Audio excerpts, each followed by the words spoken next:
Hi, I'm AJ Hoge. Welcome to the Effortless English Show, the show that teaches you to speak English powerfully.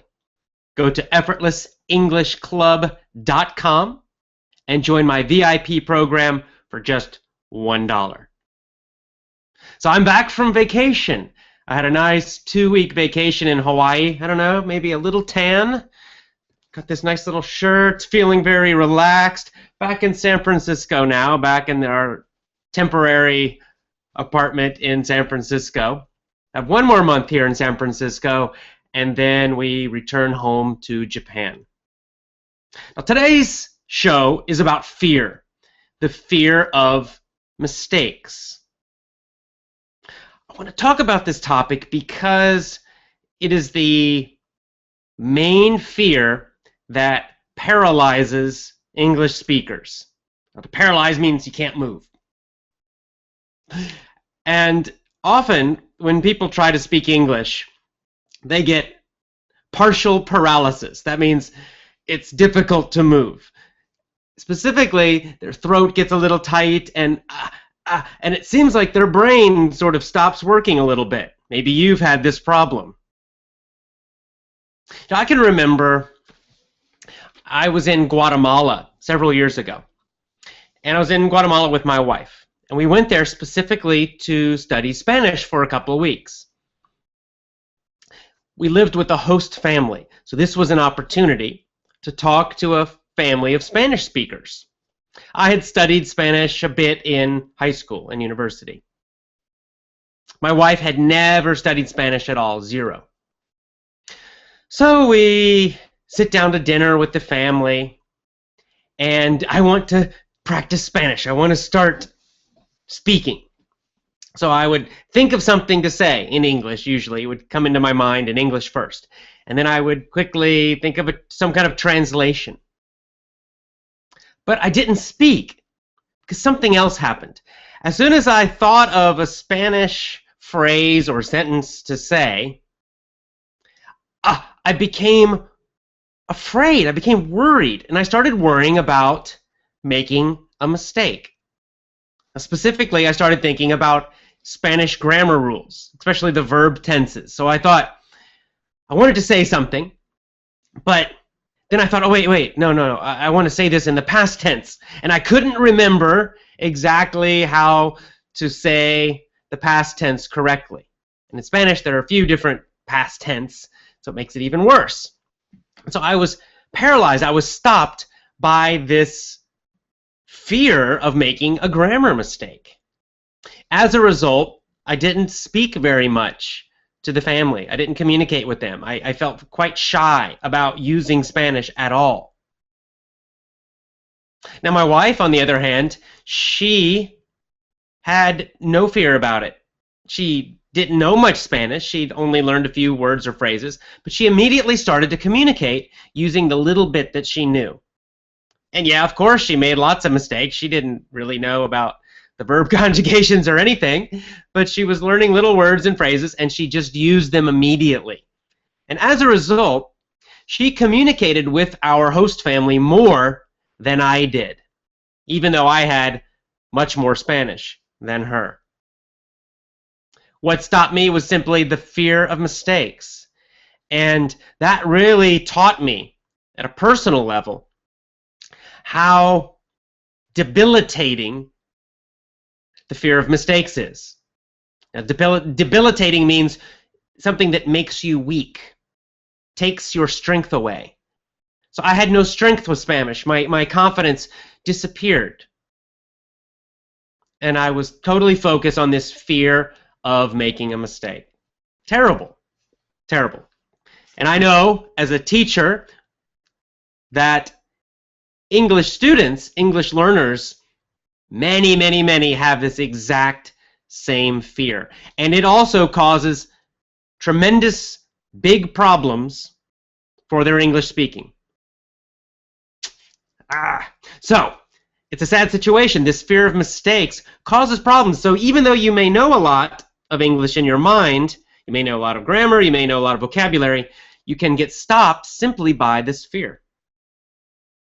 Now let's take a quick Twitter question, and then we'll go back to this topic of the fear of mistakes. Now from Satanya, we have the question, how can I do well on the TOEFL? Well, this is a super common question. I get this question all the time. How can I do well on the TOEFL? I have a short answer, which I'll give you now, and then I have a long answer, which I'll give you at the end of the show. The short answer is that you need to do a lot of reading. I especially recommend novels. A novel is a long storybook, so it's a book like this length or longer. So number one, read novels. Number two, I recommend that you read popular science magazines. Things like National Geographic, Popular Science, anything that is for the general public, but covers topics of history, science, the kind of things you might find on the TOEFL. So you want to be reading a lot of this every day. Novels, popular science magazines. Now, in addition, you also need to be listening, because in the new TOEFL, the IBT TOEFL especially, you've got to listen.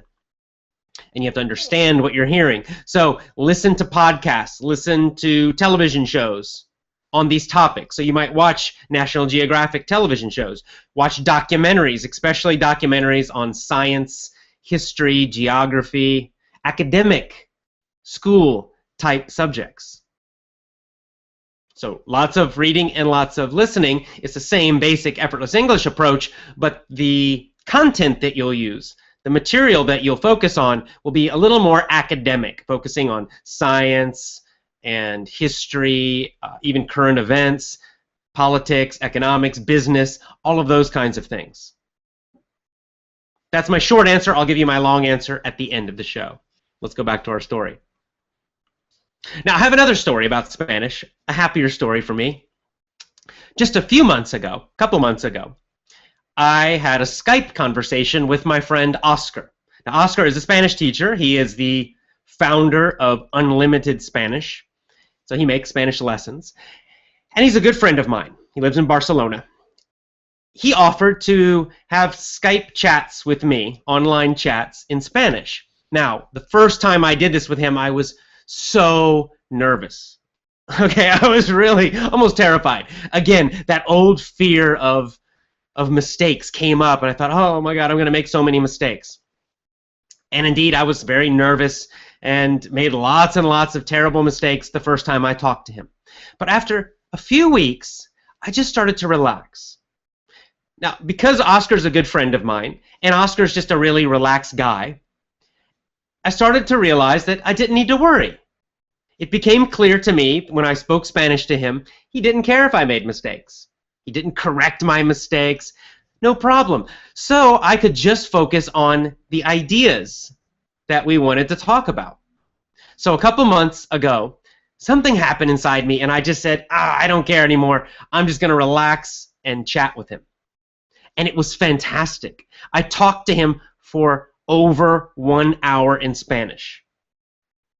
When I talked, I did not use complete sentences. I only used maybe 2 or 3 words at a time. I mostly used the present tense because that's what I learned in school, and that's what they really focused on when I learned Spanish in school a little bit. So still, the past tenses in Spanish are difficult for me, and the future is very difficult for me. So I didn't worry about it. I just used the present tense a lot. It was not correct grammar, and yet Oscar could understand my ideas. He could basically understand what I was trying to say. I probably sound in Spanish like a 3-year-old child, maybe even 2.5-year-old child. I sound like a small child when speaking Spanish. But it doesn't matter. I'm actually communicating in the language, and that is fantastic. I'm doing more communication than I did in Guatemala. Just by overcoming the fear of mistakes, just saying, I don't care anymore about that, it freed me to really communicate, to connect with another person in a different language. That was a big moment for me in my Spanish learning. Now, I'm still not very good at Spanish. I still make lots of mistakes. I can't understand a full Spanish movie. None of that. But you know what? I don't care anymore. Because I know now that I could go to Spain and I could chat like a little child, but I could say little words and phrases and make lots of mistakes, but I know that I could at least start communicating with Spanish speakers, and that is exciting to me. That serves my goal, my purpose. That's all I want to do. For me, in Spanish, I don't need to have a high level of Spanish. I don't need to sound like a professor, or I'm not going to do high-level business in Spanish. None of that. For me, it's just basic communication is what I want. So overcoming that fear of mistakes really has helped me a lot in my Spanish learning. And it'll help you a lot in your English learning. It will help your fluency. A lot of people have different definitions of this word fluency. A lot of people have different ideas. What does it mean to be fluent in another language? But this word, fluent, comes from the idea of fluid. What is fluid? Fluid is liquid. In other words, it's like water. So to be fluent means to be like water. What does that mean? Well, if you can imagine, water, it moves very easily and quickly, right? It's very easy. If you have some water in your hand, it's very difficult to hold it still. It will start moving and pouring out of your hand. It moves around things. It moves forward and down very easily. If you try to block it, it just goes around and keeps moving. That's one of the properties of water. So when we talk about being fluent in a language, it's the same idea. It means the words move out of your brain, out of your mouth, very easily. I mean, that's really the strictest definition, the most specific definition of fluent. The words and ideas move out of your mouth in the language very easily. They flow out. They come out, kind of like water. Imagine like if you had a big tank of water in your head and it was just pouring out. But instead of water, it's words and ideas in this new language. For you, that's English. So that's what fluent means. It means it comes out easily, kind of like a native speaker. It's not stopping. There's no paralysis. There's no hesitation. It comes out very easily. Fluent. Now, fluent does not mean perfect. You can be fluent and also make mistakes. In fact, everybody does, even native speakers. I'm an American. I've been speaking English my whole life, most of my life, and I still make mistakes sometimes. So what? But I'm very, very, very fluent. I can express, I can say my ideas very easily. The words just come out effortlessly. So the fear of mistakes blocks fluency. It blocks that ease, that easy movement of ideas and words through your mind, through your mouth. Let's talk about a few things. I've got a few ideas here I wrote down here. Number one, a few ideas about this fear of mistakes. One thing I've realized about the fear of mistakes is that most of the fear is imaginary and exaggerated. I mean, think about it. What are we really afraid of? Why are we afraid of making a mistake? Why does this make us nervous? What's the fear, really? I think most people can't even tell you specifically because it's somewhere deeper in their mind, maybe in their unconscious, that they're not even quite sure why they're so afraid of making a mistake in English. But yet they are. They are nervous about it. But if you really explore the fear, if you think about it carefully, I think you'll find that you have these kind of crazy fears, in fact, that they're very exaggerated and they're not realistic at all. You know, one fear is that the other person that you're speaking to might laugh at you. Ha ha ha, you made a grammar mistake. Ha ha ha ha, and think you're stupid because of that. Think about that fear, really. How many people do you know in the world who would really do that? Only a few, maybe, and they're jerks, right? They're not nice people. They're not people you want to talk to anyway. I mean, most of the time, you're going to talk to nice, friendly people. And if you make a mistake, they're not going to laugh at you. They're not going to think you're stupid. They're not going to think bad things about you. They will realize that you're not a native English speaker. They'll realize you didn't grow up speaking English. They'll realize you have a bit of an accent. It's okay. No one's going to laugh and think you're stupid. Not at all. Maybe you have this crazy fear that they might actually get angry with you, or they'll decide they don't want to talk to you anymore because you made a grammar mistake. But again, when you think about that carefully and realistically, how likely is it that that will happen? How many times has that actually happened to you? You're speaking English to someone and they just got angry and they walked away because you made a mistake. It doesn't really happen in real life with real people. And if it does happen with one person, I mean, it's never happened to me, but if it did, I would think, well, that person's really a jerk. That's an asshole. I'm not talking to them again. Because I know 99.9% of the people are very friendly and willing to talk to you. I mean, what's really the worst thing that might happen? If you make a lot of mistakes while speaking. If your speaking is not very good. Let's be real about it. The only possible problem is that the other person might become a little impatient. That's all. Like if for some reason they're busy and you're having a difficult time communicating, they might get a little impatient. I mean, so what? Is that really such a terrible thing? You can see that the fear we have is exaggerated in our mind. It's much bigger than reality. So that's our first insight about this fear of mistakes. Now, the other thing is, where does the fear come from? How did we get this terrible fear of making mistakes, of looking stupid when we speak or communicate in English for you, Spanish for me? Where did it come from? Well, again, I've thought deeply about this, and I think mostly it comes from school. I think it comes from the school system. I think it comes from how we're taught in school. Over months and months and months, years and years and years, I think this fear is sort of put into our minds by schools. How do they do it? Oh, they don't usually beat us. They don't scream at us. Of course not. It's a little more subtle than that. It's a little harder to see. I call it, in fact, the hidden curriculum. In my new book, which is coming soon, I talk about this idea of the hidden curriculum. So a school has a curriculum. That's the learning plan for the students. The hidden curriculum it's the learning plan, it's the messages, it's the ideas that they teach you that are hidden, that you don't realize they're teaching you, and yet they are. And this fear of mistakes is a big part of the hidden curriculum. How do they teach the fear of mistakes? Well, number one, just through tests. I mean, it's quite obvious. They give you test.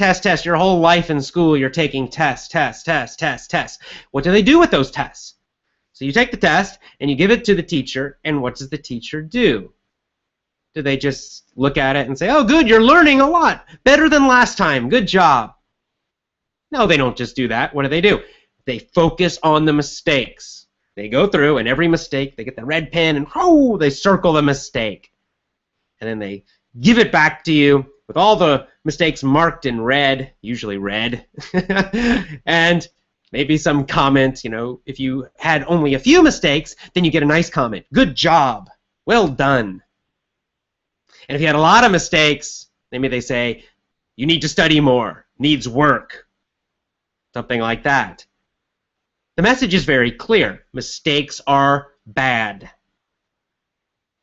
Perfection, no mistakes, is good.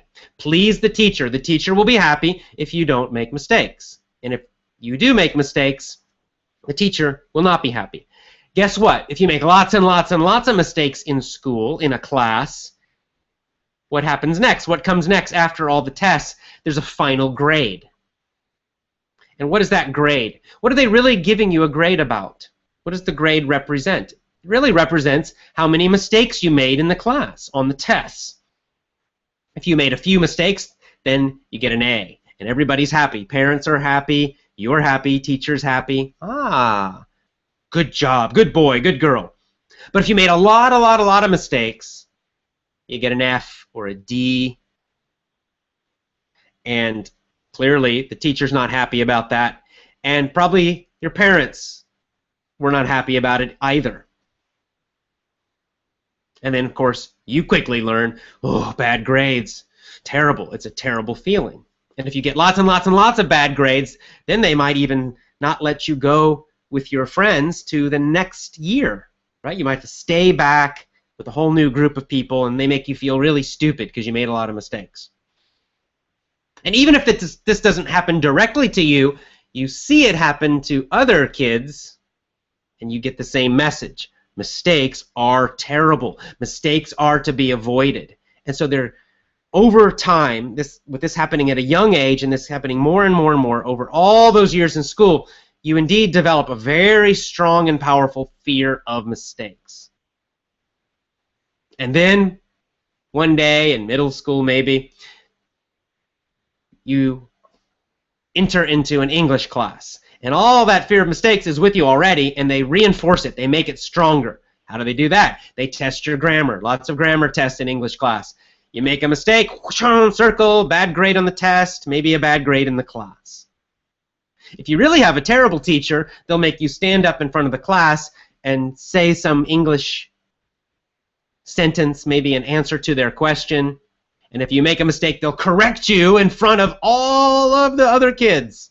And that is really embarrassing, and it feels terrible. And that strong, sudden, negative emotion can stay with you for life, unless you change it, which you can.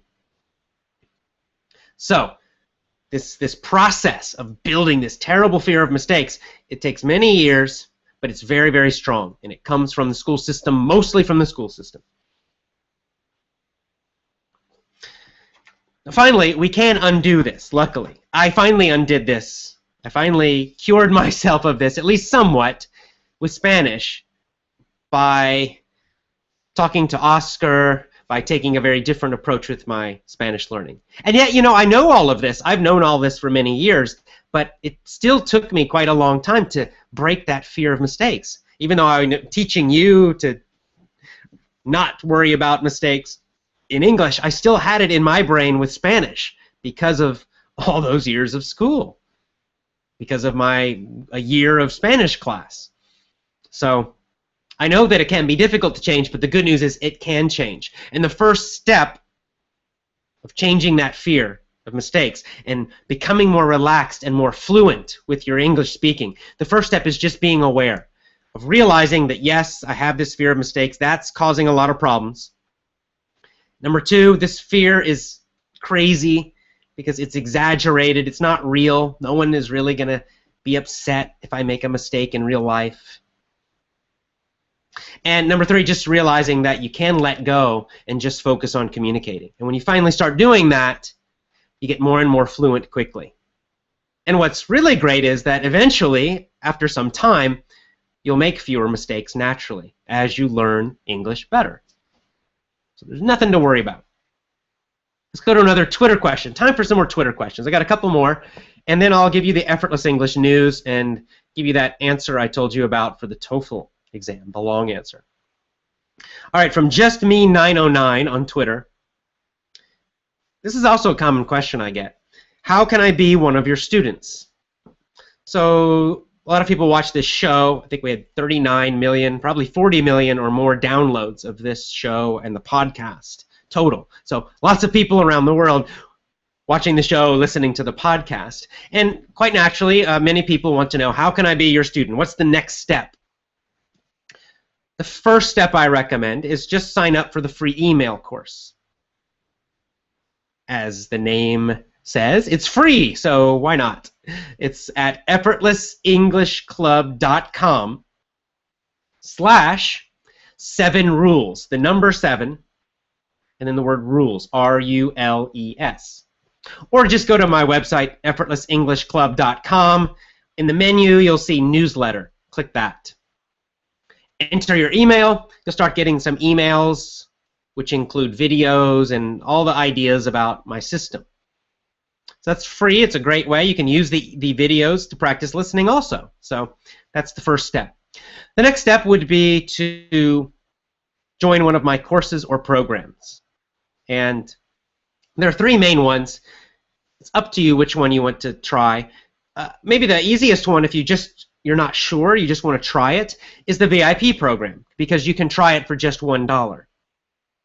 So it's a 10-day trial, just $1. So again, go to effortlessenglishclub.com. In the menu, you'll see VIP program. Click that, and you can try it for just $1. Now, if you're absolutely sure yes, I want to learn with you, AJ, then you maybe get the Power English course. Just go ahead and pay for that and get the course. You can also combine Power English plus the VIP program is also great. So that's how you become one of my students. I've got one more Twitter question. Let's go to that. Hey, this is just a fun one. It's not about English. So I got a few comments on Twitter. I was just in Hawaii on vacation on the island of Maui. And that's why I wasn't on Twitter very much. That's why I didn't do the shows. I was just relaxing with my wife in Hawaii. It was great. Fantastic. Didn't do much. Just went swimming. But a few of our members, our Effortless English members, know that I am a kite surfer. And so I got a few comments on Twitter that ask this same question. Did you go kite surfing in Hawaii? And no, unfortunately, I didn't go kite surfing this time because the wind was not good. There was a big tropical storm came across Hawaii. And the wind, some days it was too strong, other days it was coming from a bad direction, so I was not able to kite surf this time. Next time. Oh, and if you don't know what kite surfing is, how do I explain kite surfing? Let's see, kite surfing, you know what surfing is. You stand on a board and you ride on the waves. You probably know what a kite is. A kite is something you fly in the air. Well, you combine the two things, and you have kite surfing. So what does that mean? It means you go in the water, you have a board on your feet, but then around your waist there is a belt, and there are strings coming from the belt that go to, it looks like a big parachute. It's a kite. It catches the wind. So what happens is you put the kite into the air, the wind pulls the kite, and then, of course, the kite is connected to you, so the wind pulls you through the water. So you ride on your board using the wind to pull you. And it's really fun, and Maui is one of the best places in the world, the island of Maui, one of the best places in the world to kite surf. So I learned to kite surf, in fact, in Maui, and it's now one of my hobbies. I love doing it. All right, great. So that's our last Twitter question. Let's go to the Effortless English News. Now, there's so much happening. I actually made some notes because I can't remember everything because so much is happening with Effortless English right now. Number one, my book. Let me give you an update on my book. We have the final official title of the book. It's Effortless English is the title. Quite obvious. And the subtitle is Learn to Speak English Like a Native. Learn to speak like a native. So Effortless English is the title. Effortless English, learn to speak like a native. My writing, my part of the book is done. Yeah, totally done, 100%. The final draft is finished. So now I have sent the book to the layout person. So they will actually design the book, and we already have the cover designed. Maybe I'll show that to you in the next show, the cover of the book. Actually, I think I can show you a little small copy of it. Yeah, I can. Let me see if I can do this screen share thing with you. I'm not sure if you'll be able to see this or not. We'll try Google Hangouts. If it's working, you're seeing my screen and my personal website. I have a new personal website, not finished yet, but you can see a little bit. It's just ajhoge.com, my name, ajhoge.com. And on that site, ajhoge.com, you'll see a little picture of my book, Effortless English. There'll be a little picture of the cover. So check it out, and ajhoge.com if you want to see the cover of the book. More news about the book. The book will be translated into several languages. Now for you, you're listening to me now in English. That means your English is good enough. You should read the English version of the book. If you have friends who have lower English level, maybe you can recommend the translation to them. But for you, your English is good enough. I recommend read the English version of the book. What else about the book? Oh yeah, there will be an audio version of the book, of course, so you can listen and read at the same time. That is not ready yet. That's my next project. I need to go to the studio and record the audiobook. I'll be doing that soon. All right, more news. My winter tour. Many Effortless English members know that I often travel and do a tour in the winter time, North America winter. And this year is no exception. Lots of things happening. I'll be returning once again to Southeast Asia. And we have a few events planned. Number one, October 12th. October 12th, we have a big event planned again in Hanoi, Vietnam. This one, a little different. The topic is different. The topic is the psychology of success. So instead of talking about English, I'll be talking about success in general and how to use your mind, use your psychology to achieve success in life. Business success, success with English, whatever kind of success you want. So that's going to be fun. I'm looking forward to that. It's a little bit of an additional topic, an exciting topic for me to teach. So Effortless English moves into the realm of psychology. So the Psychology of Success event, Hanoi, Vietnam, October 12th. We are also planning an event in Kuala Lumpur, Malaysia. That will be Effortless English Breakthrough. We'll be teaching the Effortless English system, and you'll get to experience the Effortless English system live in Kuala Lumpur, Malaysia. Probably on October 25th. When we know the date, definitely I'll tell you, but right now we're planning October 25th. We might have an event in Bangkok, Thailand. Don't know a date yet. And I might be speaking at a TED conference. You probably know all the TED videos. You've seen them, those TED conferences. Again, in Malaysia, I might speak at a TED conference November 1st. Again, not confirmed, not sure yet. What else? In Vietnam, I'll be doing a speaking tour. So I'll be speaking at some universities in Vietnam, in Ho Chi Minh City and in Hanoi. We don't have dates, don't know the dates yet for that. I'll let you know when I know. Also, we'll be doing a publicity tour in Vietnam for the book, because the book will be published in Vietnamese. We already have a publisher in Vietnam, MC Books. They will be translating my book into Vietnamese and printing it and selling it in Vietnam. So you'll be able to buy the book. If you're Vietnamese, you can buy it at a bookstore in Vietnam. What else is happening with my big winter tour? We'll be going to Nepal. My cousin and I, Philip, and my wife, Tamoy, all planning to go to Nepal. This is mostly for fun, honestly. We're going to go hiking in the Himalayas, in the big mountains, for a couple weeks, so a long hike in the Himalayas. I'm really excited to return to Nepal. I've been there one time, and it's a delightful country with wonderful people. It's just beautiful, too, the mountains, of course. So Nepal will be probably around November. And, oh yeah, possibly we'll also be going to Sumatra in Indonesia, possibly to Myanmar. Those, not sure about yet. I'll let you know. Finally, let's talk about the long answer to my question, the TOEFL question. I gave you the short answer. The long answer is that we are making a new course for college success, university success. In America, we often say college. College and university are basically the same thing in America. I think in some other countries, people think of them differently. In America, college, university, you can say either one. They both mean basically the same thing. So anyway, my cousin, Philip, he is in university right now. He goes to university in Chicago.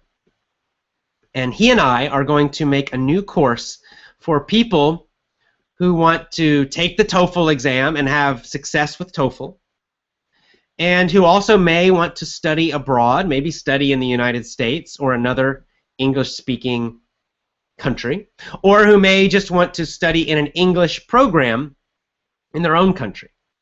We're going to call this the University of American English, and it's going to be a complete program. One part of the program will be the TOEFL preparation, how to succeed on the TOEFL exam.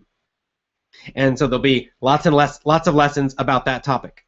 There'll also be topics about applications, how to get into a university, especially a foreign university. Also, we'll be talking about university life in the United States and Canada, because it's quite different than in other countries. It can be different than in other countries. And I remember when I was a student in university that a lot of international students, they really had a hard time. They struggled. They had a lot of problems adjusting to university life in America. So we'll teach you how to have a better experience in an American university, a North American university. And then we'll also talk about career success. How can you have career when you graduate from school and get those first jobs? How can you be sure to get a good job when you graduate? All of those kinds of lessons will be included in our program.